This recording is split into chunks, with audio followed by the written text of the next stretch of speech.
నిలబడి అబద్ధం చెప్పలేనే నా అద్దం అంటే నువ్వే మరి ఈ నిజం దాచలేనే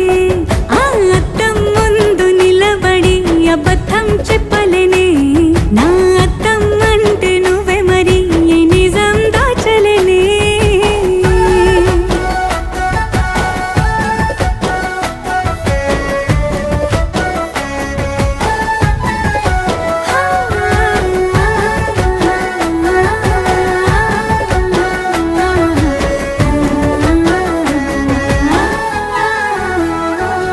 నీకు నచ్చిన సంగీతం ఏంటి నీ చెప్పుల సవ్వడి నువ్వు మెచ్చిన నగలు ఏంటి వంపున ముద్దు తడి నీకిష్టమైన చోటు ఏంటి అది చల్లని నీ ఒడి నువ్వు కోరుకున్న దుస్తులేంటి నీ